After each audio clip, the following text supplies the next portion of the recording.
परिवार बहुत गरीब था, जिस कारण रीना को स्कूल में सबके सामने शर्मिंदा होना पड़ता था। लेकिन रीना ने अपनी मेहनत और लगन से अपने परिवार की गरीबी को दूर कर दिया। रीना 5वीं क्लास की छात्रा थी।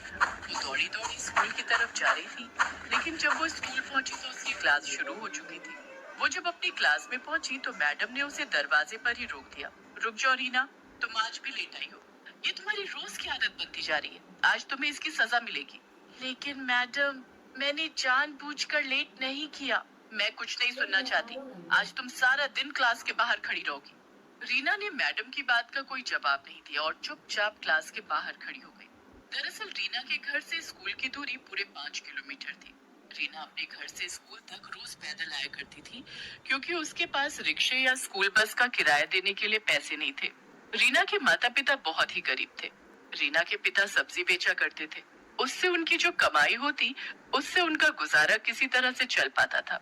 लेकिन रीना के माता पिता रीना को पढ़ाना चाहते थे, इसलिए उन्होंने रीना का एडमिशन स्कूल में करवा दिया था। उस दिन रीना क्लास के बाहर खड़ी रही, लेकिन उसका सारा ध्यान क्लास के अंदर पढ़ा रही मैडम पर था। वो उनकी पढ़ाई हुई सारी बातें अपने दिमाग में नोट कर रही थी।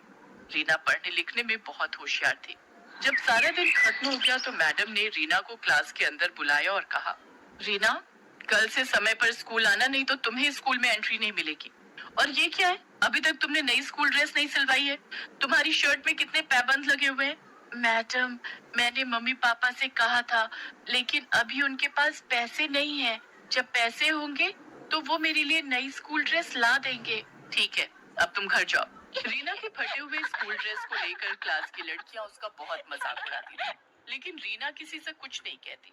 रीना स्कूल से पैदल घर आ गई। घर आने के बाद उसने मैडम की पढ़ाई हुई सारी चीजें फिर से रिवीजन की। पढ़ाई से जो वक्त मिलता था, रीना उस समय में सब्जी बेचने में अपने माता पिता की मदद करती थी। वो सब्जी बेचते हुए भी अपनी पढ़ाई करती रहती थी। धीरे धीरे समय बीतता गया और रीना ने 5वीं क्लास की परीक्षा पास कर ली। वो अपनी क्लास में अव्वल आई थी। घर आकर रीना ने ये बात अपने माता पिता को बताई। रीना बेटिया, ये तो बहुत अच्छी बात है। तू खूब मन लगाकर पढ़ाई कर। देखना, एक दिन तू बहुत बड़ी अफसर बनेगी। लेकिन पापा, इस बार मैं पुरानी किताबों से नहीं पढ़ूंगी। इस बार मुझे भी नई किताबें चाहिए। मेरी पुरानी किताबें देखकर मेरी सहेलियां मेरा मजाक उड़ाती हैं। रीना के माता पिता के पास इतने पैसे नहीं थे कि वो उसे नई किताबें ला कर देते।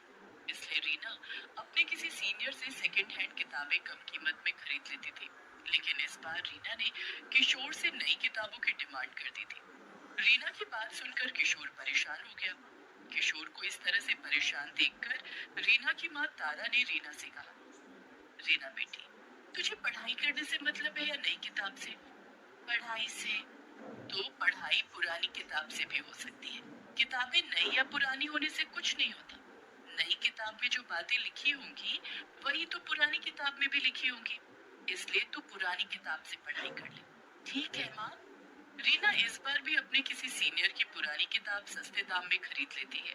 रीना की पुरानी किताब देखकर उसकी सहेलियां हंसकर उसका मजाक उड़ाने लगी। रीना, नई क्लास में भी फटी हुई किताब?